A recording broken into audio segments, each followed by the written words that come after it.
शहर के अध्यक्ष हाजी मजहर खान जी,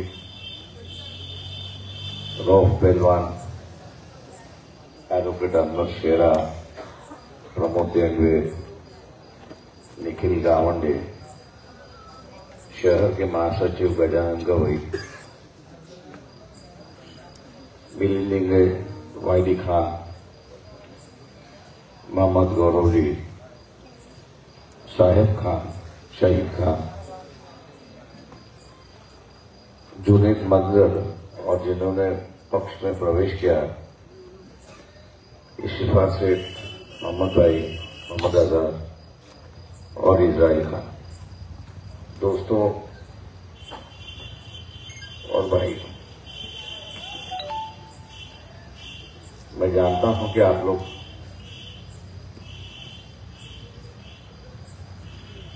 समझौता किस ढंग से होगा, किस ढंग से नहीं होगा, इसकी आस लगा के बैठे।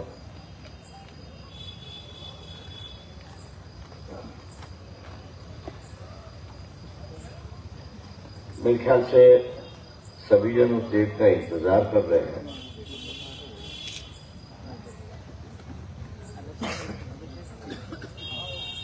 इंडिया को नहीं बचा पाए, लेकिन कोशिश चल रही है कि एनडीए को कहीं न कहीं से भी बचाना है। मेरे ख्याल से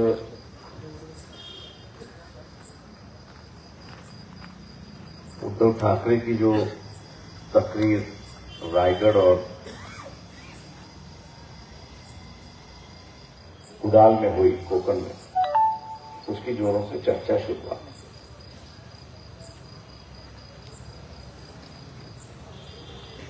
रहेंगे नहीं रहेंगे, उनकी अगली कदम क्या होगा, इसके बारे में काफी इलेक्ट्रॉनिक मीडिया पे, सोशल मीडिया पे काफी चर्चा शुरुआत है।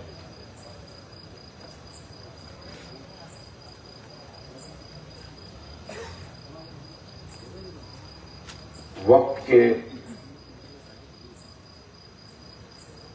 दायरे में क्या रखा है, मैं आज समझता हूं कि हम लोग आज कुछ कह नहीं पाए, क्योंकि मैं हमेशा कहता हूं कि इसका रिंग मास्टर जो है, ये रिंग मास्टर नरेंद्र मोदी है। वो जिसको जैसे नचाएगा वैसे लोगों को नाचना होगा। अगर वो नाचने के लिए तैयार नहीं है तो उनको जेल का रास्ता है।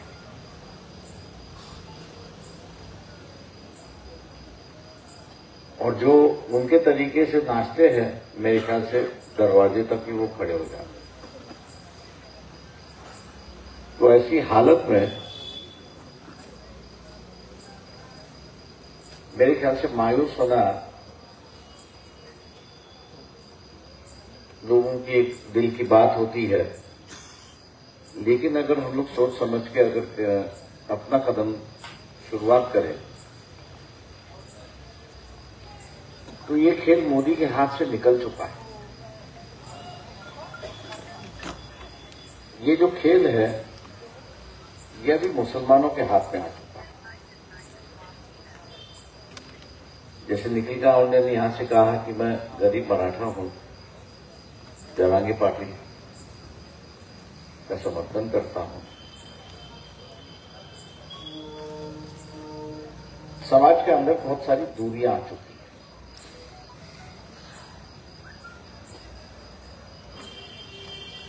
कल ही ओबीसी की पार्टी शुरुआत हुई।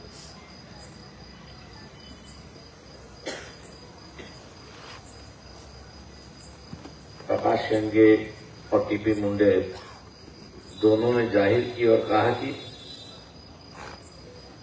हम लोगों के साथ जो है वो छगन भुजबल भी आए और अपेक्षा की मुझसे कि मैं उनको सपोर्ट करूं। इसका मतलब ये हुआ कि धर्म की राजनीति पीछे हट गई और समाज की राजनीति आ गया है। अब धर्म की राजनीति पीछे हट गई तो इसका मतलब यह हुआ कि बीजेपी की राजनीति खत्म, क्योंकि उनकी राजनीति की बुनियाद जो है वो धर्म की राजनीति। लेकिन आम इंसान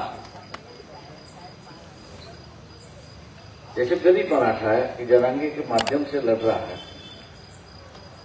और दूसरी तरफ लड़ते हुए ये कह रहा है कि मुझे शिक्षा की व्यवस्था चाहिए,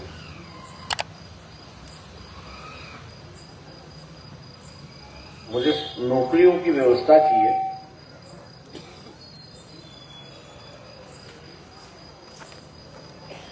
और मुझे सुकून की एक जिंदगी। एक जमाने में हम लोग अमीर थे, नहीं ऐसा नहीं है,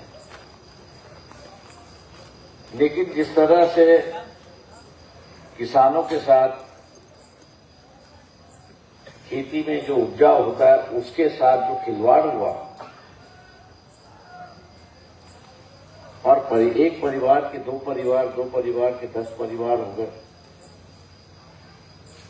15-20 एकड़ जमीन थी, आज 2 एकड़ के भी हम लोग मालिक नहीं रहे, और जो उपजाऊ है उसमें जो उपज होता है उसका अच्छी तरह से दाम भी नहीं मिलता है। और ये बात सही है कि ये भी एक वर्ग है कि जो गरीब बन चुका है। मैं ऐसा नहीं कि नहीं किया। अब वो भी ये चाह रहा है कि सरकार हमको किसी न किसी तरह से हाथ पकड़ ले और उनको दूसरों के साथ में जोड़ने की कोशिश करे, ये इनकी मांग है। और दूसरी तरफ जैसे मैंने कहा कि प्रकाश शेंगे है, टीपी मुंडे है, छगन भुजबल है, उनका कहना है कि भैया हम में से कुछ देना है, हमारी जो थाली है वो हमारे पास रहनी चाहिए, उस थाली में से आपको किसी को देना नहीं है, ना किसी को इसमें बिठाना भी है। तो ये एक तरीके का जो है वो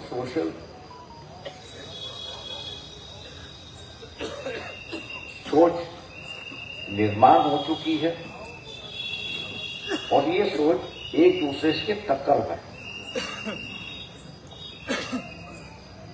मैं अगर अक़लियत के हिसाब से अगर बात करूं तो मैं उसका स्वागत ही करता हूं, और स्वागत इसलिए कहता हूं कि धर्म की राजनीति खत्म हो।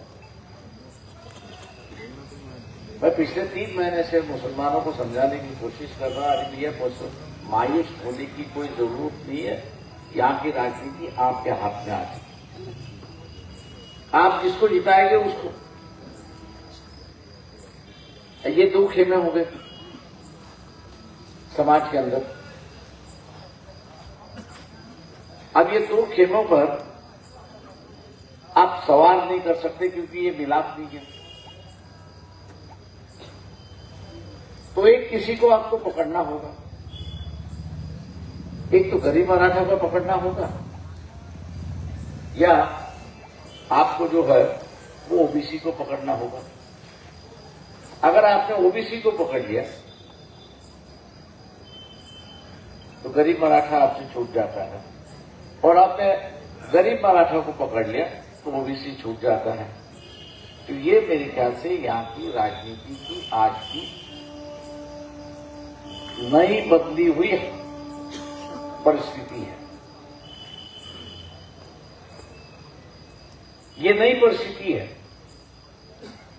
और इस नई परिस्थिति में किस ढंग की हम लोग राजनीति करें, इस पर अब तक फैसला नहीं हो चुका है, और फैसला न होने की वजह से समझौता भी नहीं हुआ।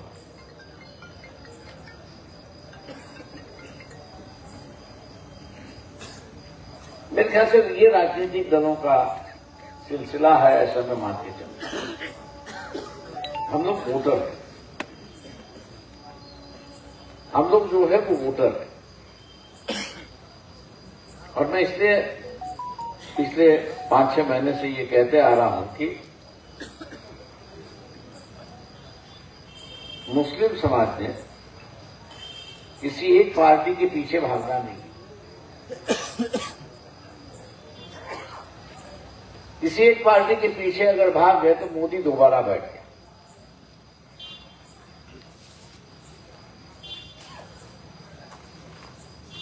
अगर आपने पार्टी छोड़ के मुसलमानों की तरह अगर वोट कर दिया तो मोदी 100% हारता है। इसको आपको ध्यान में रखना। मैंने जैसे कहा कि 2 खेमे हो चुके हैं। अभी कौन सा खेमा बीजेपी के पास जाएगा और कौन सा खेमा सेक्युलर के पास आएगा, ये जैसे इलेक्शन आएगा वैसे हम लोग को पता चलेगा। आज उसकी बात हम लोग बता भी नहीं सकते।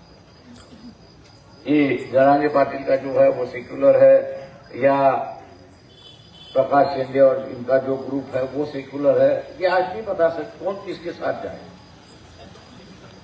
हो सकता है कि हर लोकसभा की कॉन्स्टिट्यूंसी में अलग अलग परिस्थिति वहां पर बनती रहे,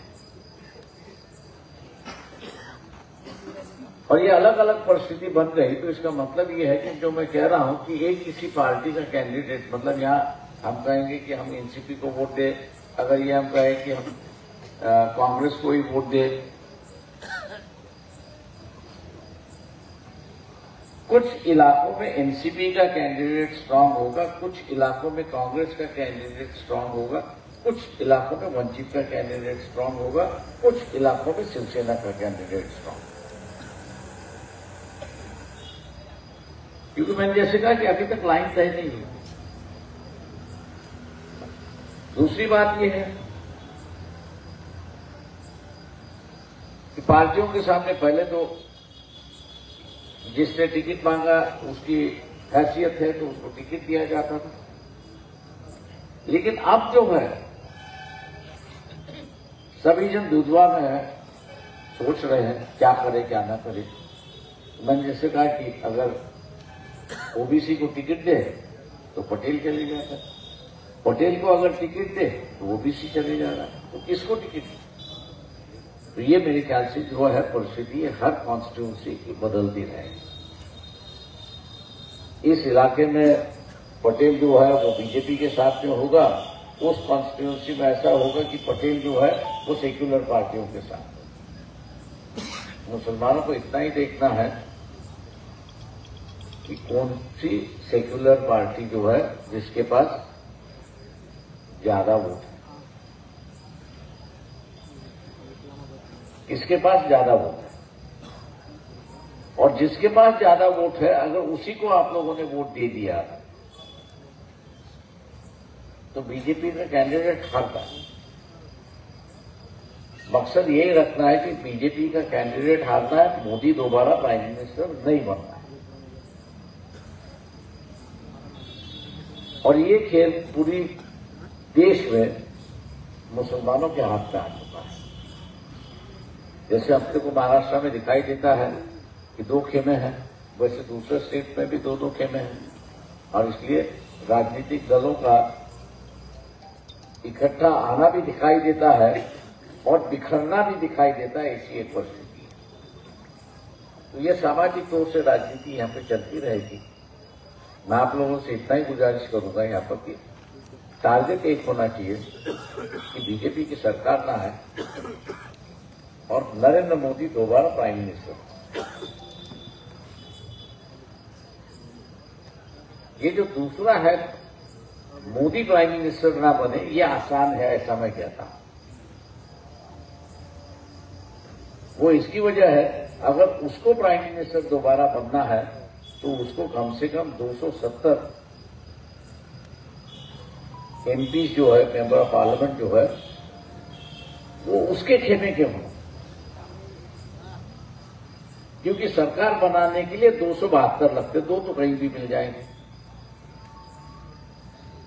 272 की जरूरत है। तो मोदी दोबारा प्राइम मिनिस्टर बन सकता है। लेकिन अगर बीजेपी 200, 220, 240 पर अगर अटक गया, 260 पे भी अटक गई, तो मोदी प्राइम मिनिस्टर नहीं बन सकता। उसकी वजह यह है कांग्रेस पार्टी के नेताओं ने उसको अंदर डाला है, मोदी ने अंदर डाला है तो डाल दिया है। एनसीपी वालों के पास पे पंगा लिया है तो ले लिया है। आप पार्टी है, उसके नेता के साथ ही उसका झगड़ा चल रहा है, टीएमसी के साथ में वही उसकी है, समाजवादी पार्टियों के साथ भी उसकी है। तो उसको साथ देने वाले जो है वो आज कोई भी नहीं।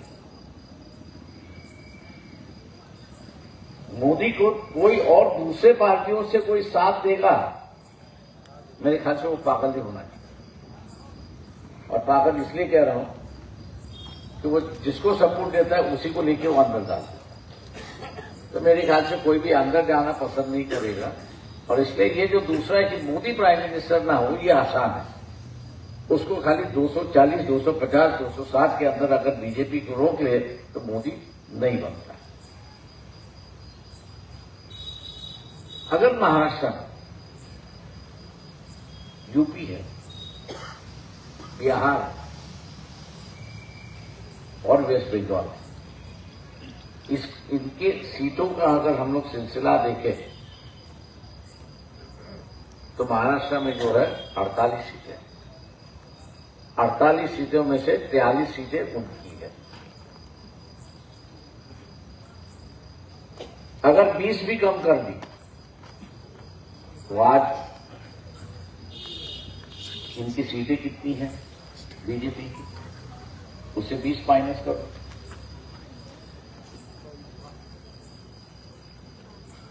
बंगाल में से जो 18 सीटें हैं, वहां से अगर 5 सीटें अगर माइनस हो जाती है तो कितना है वो आप देख लो।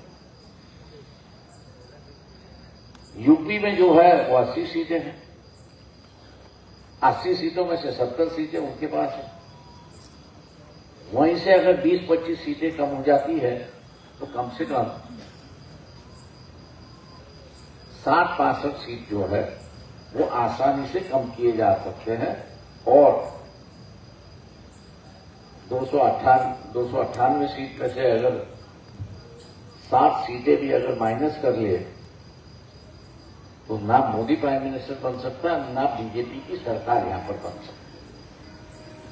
लेकिन मैंने जैसे कहा कि खेल जो है मुसलमानों के हाथ में, किसको जिताना किसको हराना ये आपके हाथ। और इसलिए राजनीति के दौर में मैंने जैसे कहा कि हर कोई अपना वजूद बरकरार रखने की बात करता है। और पिछले कुछ दिनों में या सालों में बीजेपी ने जिस तरह से एक समाज और दूसरे समाज में झगड़े लगाने की कोशिश की थी, और जो आज हम लोगों को दिखाई देती है बड़ी पैमाने पर, इसका असर विरोधी दलों के बजाय बीजेपी पे काफी हो रहा है।